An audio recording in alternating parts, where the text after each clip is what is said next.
જીનું મંદિર, વડતાલ સ્વામિનારાયણ સંપ્રદાયનું મંદિર, સાળંગપુર હનુમાનનું મંદિર, સોમનાથ મંદિર અને દ્વારકા મંદિર ગુજરાતના હિન્દુ ભાઈ બહેનોની આસ્થાના પ્રતીક એવા આ મંદિરોની 2 કિલોમીટર 3 કિલોમીટરની ત્રિજ્યામાં પણ રાજ્યના ગૃહ વિભાગ અને મુખ્યમંત્રી કાર્યાલયની રેમ નજરના કારણે, રાજ્યના પોલીસ વડાની રેમ નજરના કારણે ખુલ્લે આમ છડે ચોક રાત દિવસ દારૂના અડ્ડા ચાલે છે.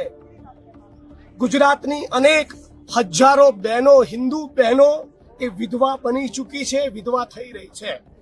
આજે કોંગ્રેસ પાર્ટીએ ધીમાથી જન આક્રોશ યાત્રાનું રેલીનું પ્રસ્થાન કર્યું. એ દરમિયાન થરાદના શિવનગર વિસ્તારની બહેનોએ મને જાણકારી આપી કે અમે શિવનગરના લોકો ત્રસ્ત બની ચૂક્યા છીએ. પોલીસની મિલીભગતના કારણે બુટલેગરો બેફામ બન્યા છે. દારૂ તો ઘરે ઘરે ડિલિવરી દ્વારા પહોંચાડવામાં આવે છે. ફક્ત અડ્ડા નહીં, થરાદના શિવનગર વિસ્તારમાં દારૂની હોમ ડિલિવરી કરતી હોવાની મીડિયા અને એસપીની ઉપસ્થિતિમાં થરાદની બહેનોએ ફરિયાદ કરી. ઉપરાંત બહેનોએ એમ પણ કહ્યું કે અહીંયા બેફામ ડ્રગ્સ અને ગાંજો અને ચરસ પણ વેચાય છે. રાજ્યના ગૃહમંત્રી ડંફાસ મારવામાં બહુ તજજ્ઞ છે. તો એમને કહેવા માંગુ છું, તમે હમણાં એક મીડિયા કર્મીને કહેતા હતા, ક્યાંક બોલ્યા હતા તમે કે ગુજરાતમાં ક્યાંય પણ દારૂની બધી હોય તો મને મારી ધ્યાન ઉપર લાવજો.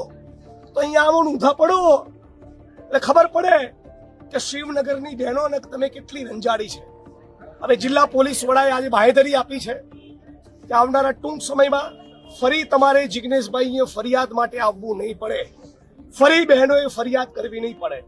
ફરી જો મારે અહીં આવવું પડશે તો આનાથી વધારે ઉગ્ર સ્વરૂપ ધારણ કરીશ.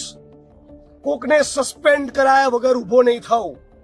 અને થરાદની જનતાનું મને જન સમર્થન છે. શિવનગરનો એક એક માણસ મારી જોડે લડવા તૈયાર છે. અહીંયા દારૂ પણ બંધ થવો જોઈએ, ડ્રગ્સ પણ બંધ થવું જોઈએ, ગાંજો ચરસ પણ બંધ થવા જોઈએ. બધા રેડી છો ભાઈ?